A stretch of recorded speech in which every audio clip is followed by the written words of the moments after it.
Howdy, welcome back to Dion Talk.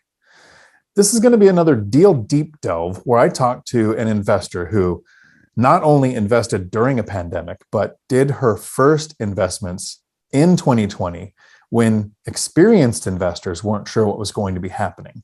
I don't want to give away too many of the details because I'm hoping that when people see what Reba has done, they can get past that analysis paralysis, especially if we're relating that fear to get started with what's going on in the world today.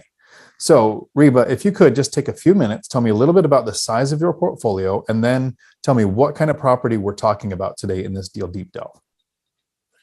Hi, everyone. So my portfolio is small. I just got started last year in June.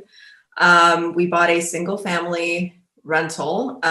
It was tenant occupied. And I also kept the property manager because the property was about an hour and a half away.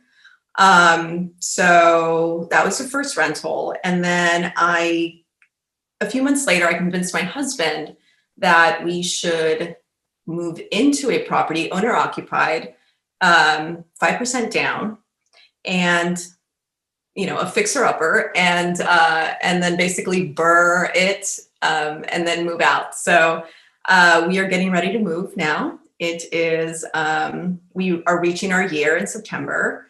So now we are going to be moving into another property, and now we're scaling and we're going bigger. So our first house was a 2-bedroom, 1-bath with tenants. The second property that we got that were BRRRR'd was a 3-bedroom, 2-bath with a enclosed patio room that we added a closet and turned into a bedroom. I am turning that room into a private studio because it has its own bathroom.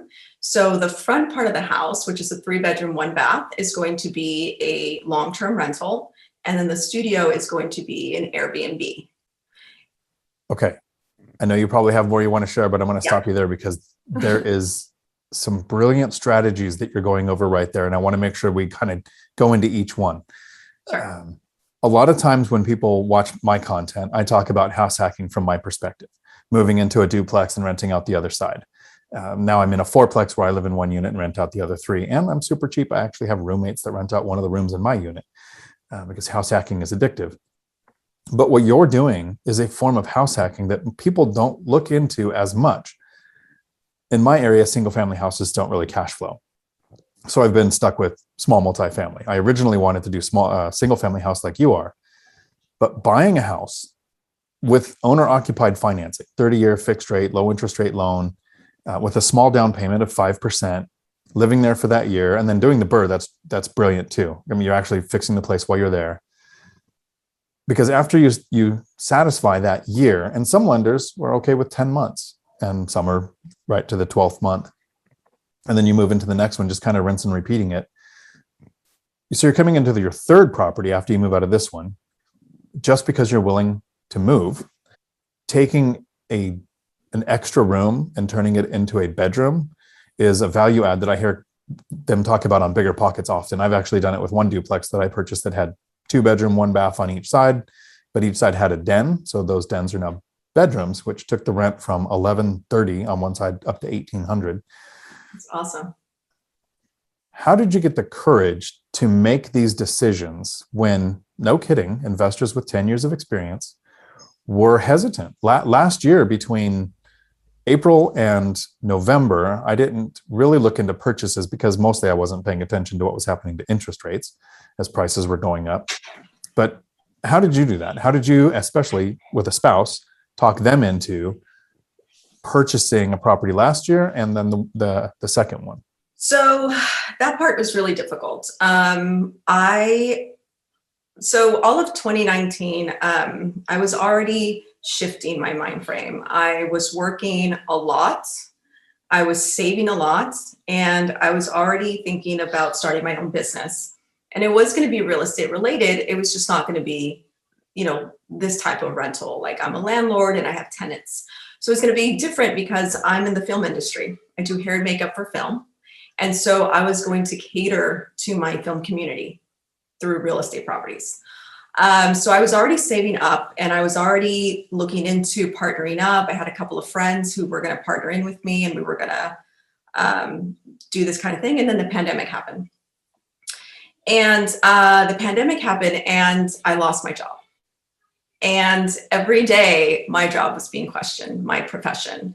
I was going to spread COVID because I work on people's faces. I was going to, infect everyone because I touched their hair. And so in the film industry, my career was completely like, we don't know if you're coming back, right? So that freaked me out. And so, and then everybody was buying toilet paper. Everybody was just spending all of their savings on stuff that just didn't matter, like toilet paper. And so I freaked out. And I was already listening to BiggerPockets and Brandon Turner, and I already knew his strategy. And I just decided, you know what, I'm going to park my money, even if it's not an ideal, like 100% killer deal. I'm just going to put my money into a rental and I'm going to let it sit there and I'm not going to spend it on toilet paper. So that was my first thought. That's awesome. One of the videos that I really liked that I did was investing in real estate without spending any money. And that's because you really kind of don't. You're just moving the money from the bank into the property. So that's a really good way to look at it. So that got you started. Yeah. Let's talk about this property that you are doing a live-in BRRRR. How long have you been living in it? You said you're coming up on a year in September, right? A year in September, yes. Okay. And is all of the rehab done? How was it like living where you're rehabbing? Oh my gosh. Okay, so we moved in November because it was a disaster. If you can't have thin skin in this kind of situation. We bought really, really low, which was great. We bought off the MLS and we definitely it was kind of like a wholesale deal, even though it was on the MLS. A guy had purchased it for cheap and then put it back on the market, right, for more, cleaned it out and put it up for. So essentially it's kind of like a wholesale deal. The house was a disaster. I was just not experienced in BRRRRs yet or rehabs yet. I hadn't found a contractor yet. I basically convinced my husband to move in to this BRRRR because I was like, hey, if we move into the area, I can meet contractors and I can fix up the first one and, and I can interact with people. And so he agreed because he was working from home anyway, and he needed an office, a bigger space. So, but when we moved in, we had a 30-year-old beehive in the shed, which is crazy. Our roof was like the guy who sold it to us basically just put a layer of like roof on top of rotten. It was anything you can think of, the plumbing, the floors, termites. It was a disaster. And it took a long time to fix. And the contractor that I actually hired was terrible, horrible. I'm a very visual person. I don't like to keep anyone guessing. Here's what I'm thinking. Here's what I see. Here's this, so I had a picture of the before, I had a picture what the after needed. I went all over LA and I found matching vintage doors that matched the rest of the house. So because we were converting this enclosed patio into a bedroom, I wanted it to match the rest of the house. I didn't want it to look like, somebody just kind of enclosed it. So I went all over LA. I found these awesome vintage doors and I was like, look, here's what I'm seeing. This is going to go here. And I studied plumbing and everything online because all I had was time. So when we knew that we were going to put a new roof in, I was like, this is perfect. Let's rework the entire bathroom. Let's set up a venting system that's not going to poke a bunch of holes in the roof. And so I was very specific. These very specific things, and it was a huge disaster. And so but I paid the guy. So I know it's not very popular because a lot of people are like, oh, you don't pay him, you don't pay him. I was like, look, I'm paying you to leave. Like, you obviously don't understand what I need. I'm going to pay you to just go. And essentially that's what it was. And I just learned my lesson. I was like, okay, he's not my guy. He's not going to be on my team. And that's how it has to be. So I brought in a few people to start fixing little things here and there. A lot of people, they just, I mean, we're still, now that we're turning the enclosed room into a studio to Airbnb, I finally found a team of guys that are just like amazing. They're super quick.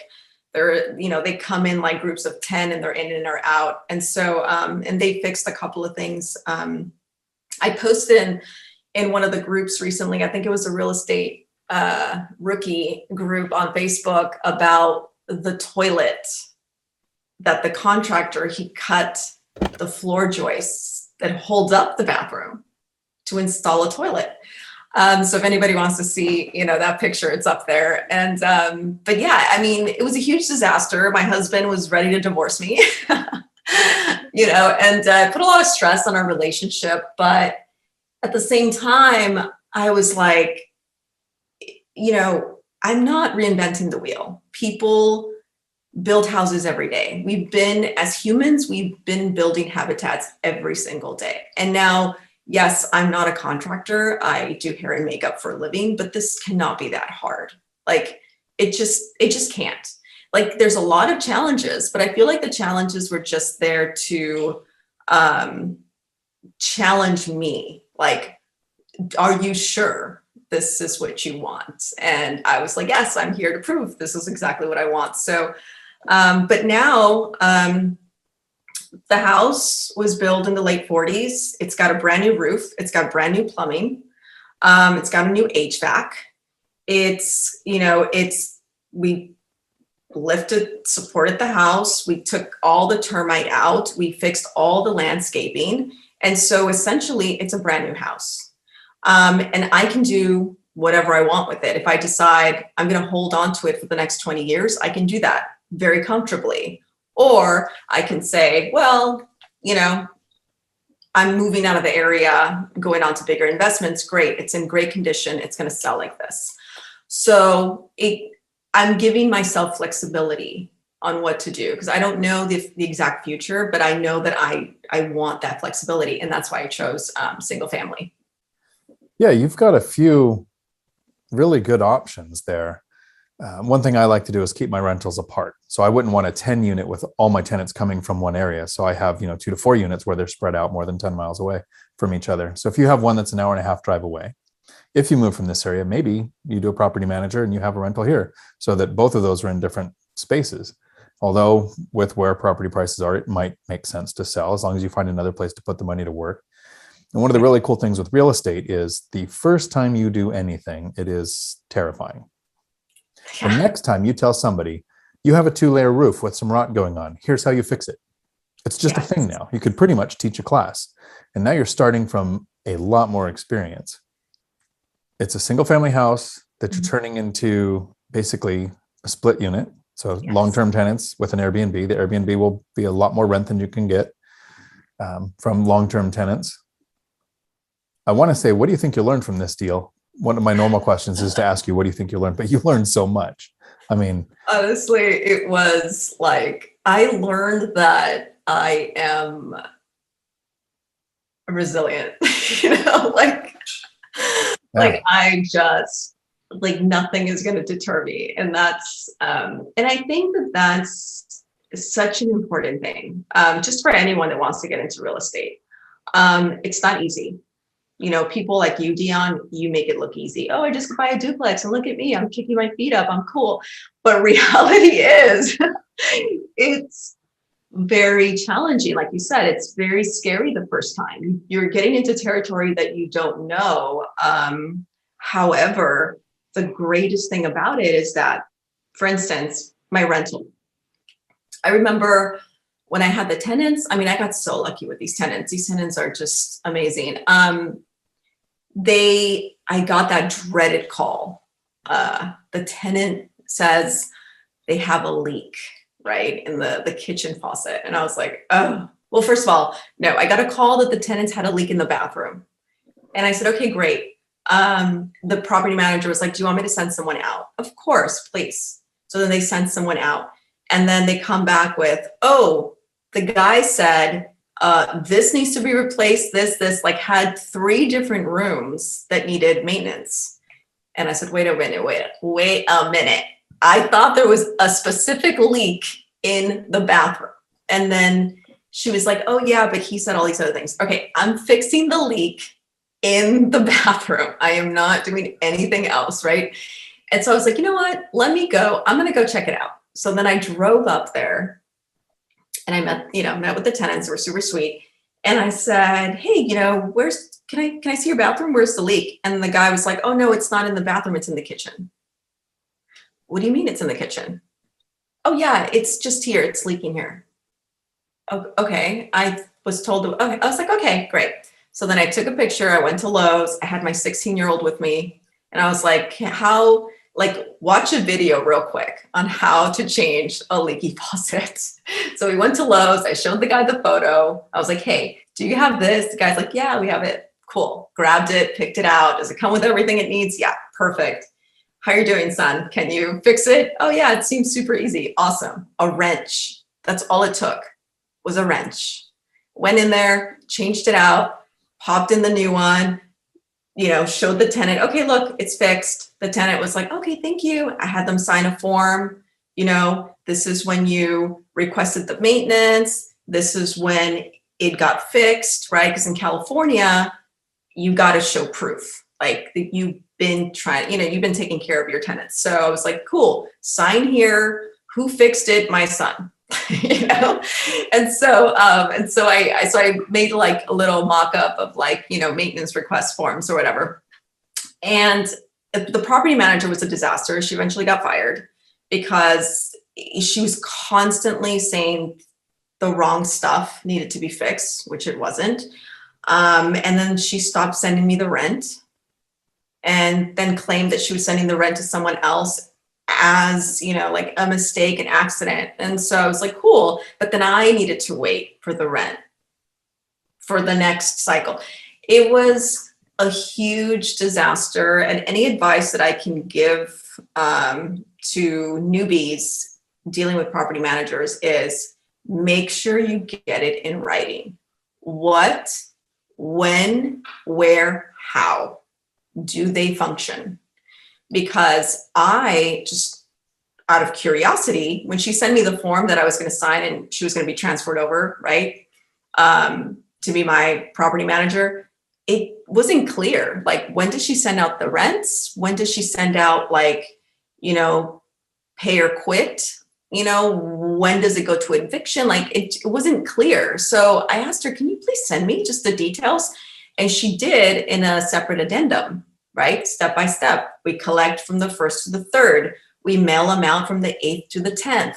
When it's late, we set, right? So it was like very clear. And I was able to fire her without paying this, because she was charging like $500 if I was going to get out of the contract before the year, right? But she was just messing up. And so I was like, listen, per your addendum, you didn't follow X, Y, and Z. And this is why we are terminating this agreement. And so, for newbies out there, make sure you get it all clear. When is everything happening? But anyway, so getting back to the rental, I had to replace, so the swamp cooler is not working. And I had to fix the heater. And then I had to install AC wall units because to get actual HVAC in there, it was going to take so many days and it's tenant occupied. And then the electricity is going to be down. And I was like, okay, no, they have babies. No way. So I just installed AC units. Was it pricey? Yeah. A freaking gas furnace, $2,500. To install ACs in each room, it was like $1,200. Yeah, it's pricey, but that money is coming back to me.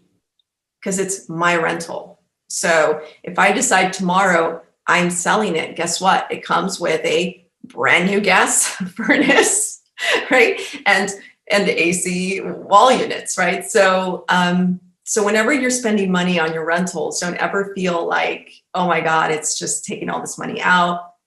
It's coming back to you. It's equity, essentially. So please remind me to come back to paying for repairs like that if I forget. I wanted to mention, good job firing the property manager. I currently self-manage, and because of stories like this, I still self-manage. Someday I may have a property manager, but not today. When I do, if you're watching and you're thinking about getting a property manager, one of the pros to a property manager instead of the cons is they're by the book. When they're screening a tenant, they have criteria they go by. They know how to avoid, usually getting sued for discrimination. They know how to hold somebody to a lease. They know how to charge for late fees. They're a good barrier between somebody who's too nice and would probably be taken advantage of if you were managing your own tenants. So there's a good reason to have property managers. But on the flip side of that, they are by the book. So when they have a policy and you can get it in writing and they broke the policy, Reba saved $500 by getting out of the contract. Exactly. Bye-bye. Yeah, good job. And as far as paying for repairs, when you first buy a rental and you don't have the portfolio of 4 or 5 rentals that are cash flowing yet, it seems like a lot when you spend $2,500 to put in a system. Yeah. And I saw a really good question that came up in one of I think it was the official BiggerPockets forum the other day, where somebody says, my house is cash flowing $200 a month. So if I spend $1,000 on a repair, does that mean I lose 10 months worth of cash flow? Which, if you do the math, that's what it seems like. Mm-hmm. When we're running the numbers to buy a property, we factor in a percentage of gross rents for CapEx and repairs. That is the money that's impacted by doing an upgrade or a repair, not the cash flow. Mm-hmm. Although when you just start out, it looks like it's affecting cash flow. But really, you're still in the cost to acquire the property, down payment, closing costs, and immediate repairs. Those immediate repairs go into your factor to figure out your return on investment based on how much you're spending and how much you're profiting. So yeah, when you first start out, that really sucks. In 2 or 3 years, with my cash flowing rentals, I set aside around $2,000 a month for repairs. And I only do this until the account's up to $30,000. Once it's there, I think everything above that goes into the investing pot so that I can buy the next property. But that $30,000 is sitting there, and I actually kind of look forward to spending it, because that means that money is going to use to protect and upgrade one of my assets. Yes. Every time I put a $7,000 roof on, that's 30 years I don't have to think about that property's roof again. Yes. Yeah. So those are some great upgrades that you did, which you really have a quality asset now. So you bought a property that had tenants in place already.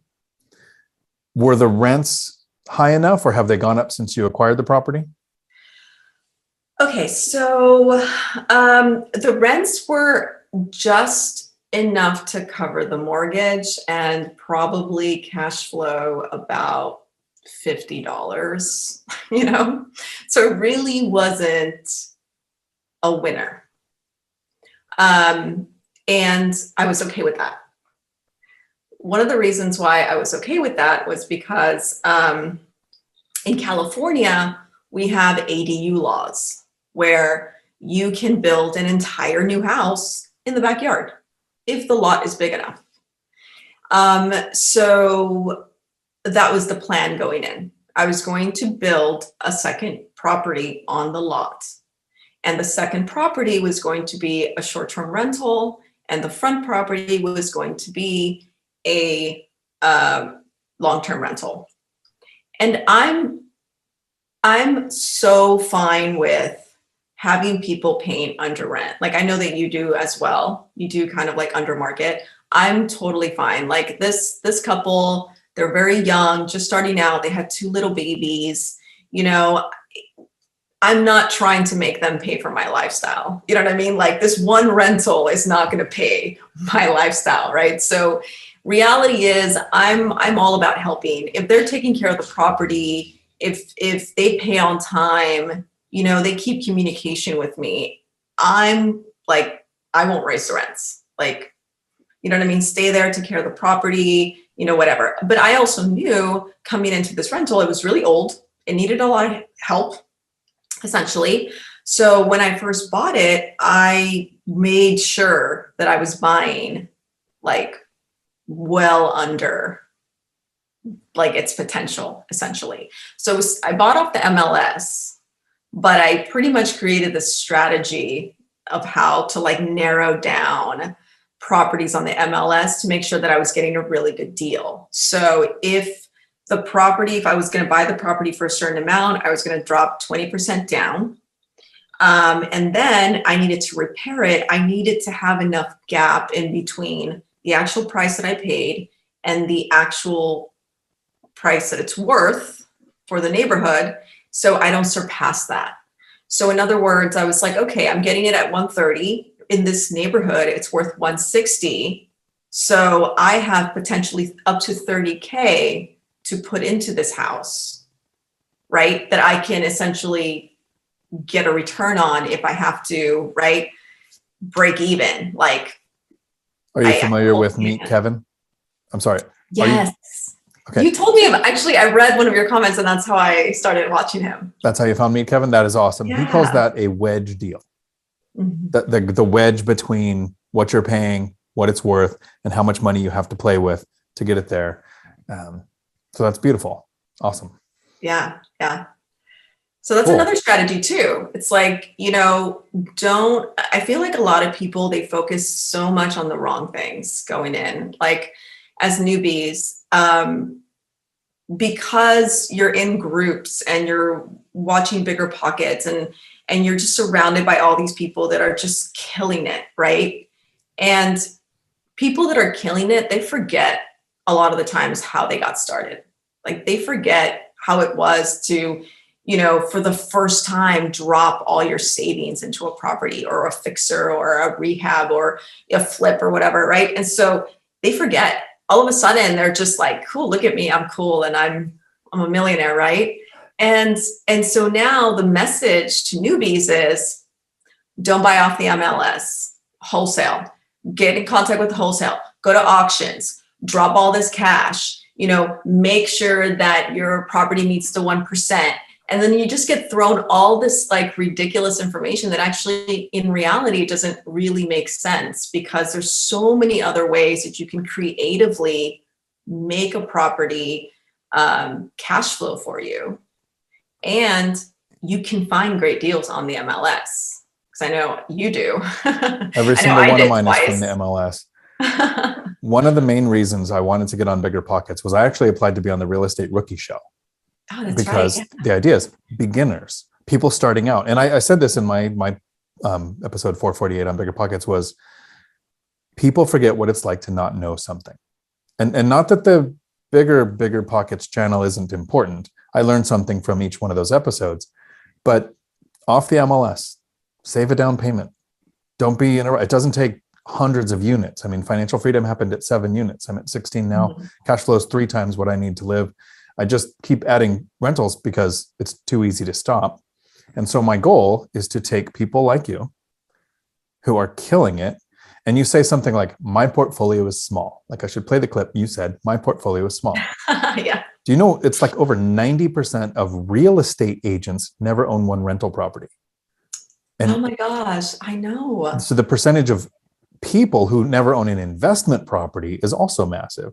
So for you to have a rental in a house that you're turning into a rental is not a small portfolio.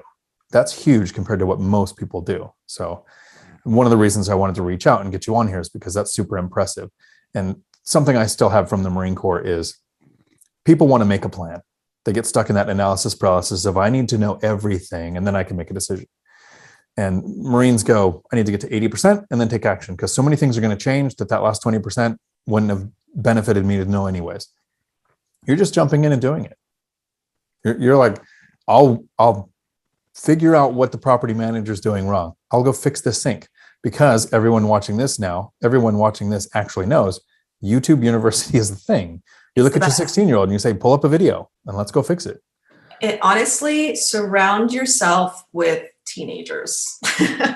They're so, I mean, they watch something and like in an instant, they just, oh, it's just this, you know?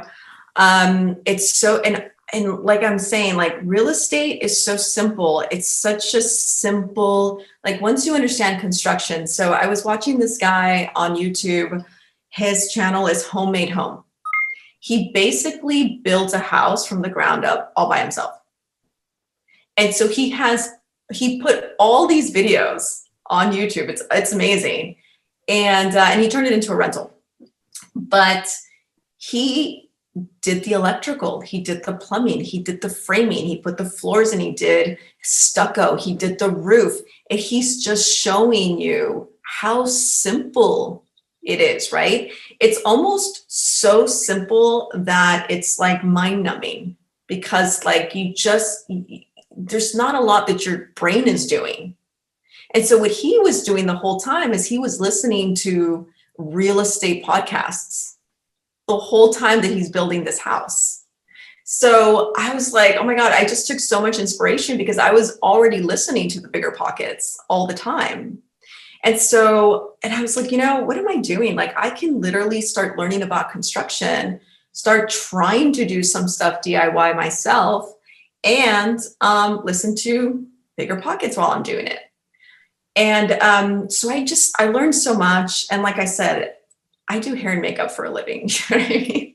That's all I've ever done. It's all I ever wanted to do. And so jumping into real estate, knowing that real estate can actually supplement and provide the actual lifestyle that I want and doesn't put stress on my art, I just had to learn the basics. Like I remember the first time I was looking at properties. This is just such a funny thing.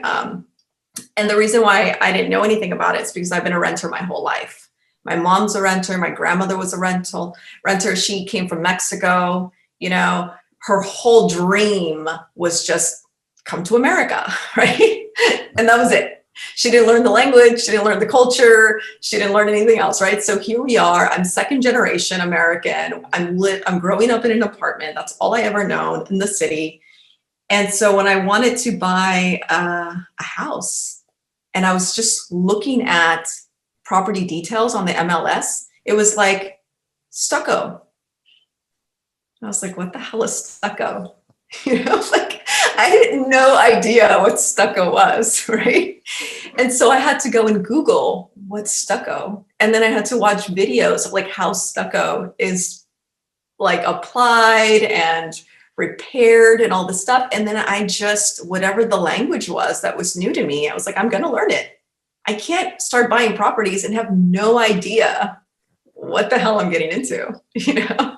Some people are going to have that depending on which region they're watching in, because when you said swamp cooler earlier, I grew up in the Mojave Desert, so I know what a swamp cooler is, but a lot of people in Washington State, without pictures, I don't know that I could explain it to somebody how that is and what it does. So yeah, it's crazy. I had no idea what a swamp cooler was either until I bought that rental. Oh, here's the best part. The second property, the one that we're in, has a septic tank. What the hell is that? You know, when my agent was like, oh, it's on a septic. What? The first thing I did was I went on Real Estate Rookie and I typed in, hey, who's ever bought a property on a septic? Can you guys, tell me anything about it? And so people, apparently it's a huge thing in Arizona. I didn't know that. So you learn so much, but the greatest thing about it is that once you have that knowledge, nobody can take it away from you. You're just applying that same knowledge to another property and then another property. So it's the same thing when you hear about, horror stories about tenants. Oh, this was a Section 8 tenant and blah, blah, blah, and all this stuff. Cool. It's painful sometimes, but you learn, and then you take that knowledge and you move it on to your next rental. I am going to watch out for these red flags, right? Or like in an inspection, I do not want to replace a roof the next 10 years. So I'm going to make sure that this roof is not, you know, so it's just like little things like that you carry on. You're right. And I like how earlier you said, I make it look super easy. You do. My first 2 years, if you remember anything from my story, were so bad I tried to quit. I tried to give away my house, but I was underwater on the mortgage, so I was literally stuck with it. All of us have our challenges when we're starting out. The goal is to figure out how to make it look easy, because it is easy. Once you've been through something and you know how to set your criteria, you know how to get a lease, you know how to screen a tenant, you know how to do a bunch of DIY stuff. Me, I know how to call a handyman. I know how to use the Thumbtack app to find a contractor. Yeah. So I'm super impressed with what you've done. And in the future, I would like to reach out and have you come back and cover a couple of subjects if it's okay with you. Yeah. Yeah. I'd love to. If somebody has some questions and they'd like to reach out to you, what's the best way to get a hold of you? Honestly, I'm on Facebook all the time. You guys can reach out to me on Facebook, Reba BRRRR. I'm always in the real estate rookie the groups. I'm in the BRRRR group. I'm in the BiggerPockets official group. So I'm in all the groups. I'm constantly, if it's something funny, I post it and I try to make someone laugh. And if you have any questions too, or you're in California, I would love to connect with people in California in person, because I'm just so over this pandemic. It's like, let's connect in person. Let's meet up. Let's like talk real estate. I'd love that. So yeah, definitely on Facebook. Okay. Well, thank you very much. Thank you. Until my next video, thanks for coming to my Dion Talk. We're sorry, the number you have dialed is not in service at this time. Thank you. That was awesome. That is a bunch of good information. Thanks. Like we could make like 5 different. I feel like I didn't talk about anything that I was supposed to talk about. That's okay. We touched on stuff that I think people are going to want to hear. So. Okay, cool. Yeah. Awesome. So yeah, I'll go through that list audience. and maybe in the future I go, hey, can we cover how do you find your ideal tenant? Like that would be a great thing. Yeah, so. For sure. Yeah. And even if you have a blog, if you start a blog and stuff, I could definitely throw some stuff your way. Cool. Awesome. Yeah. Awesome. Nice. Thanks so much, Dion. This was so fun. I'm just so excited to talk about real estate finally. I feel like I have no real estate friends. I'm kind of the same way. It's a secret, but one of the reasons why I like to do these interviews is because this is one of the few times that we get to speak without needing an interpreter. Yeah. When you say something like BRRRR or whatever, people are like, is that a word? Yeah. It's so true, right? Yeah, you're right. Yeah, no, this was definitely so much fun. Thanks so much. Okay. Well, you have a good evening, and I'll see you on Facebook. Yeah, for sure. You too. Bye. Bye.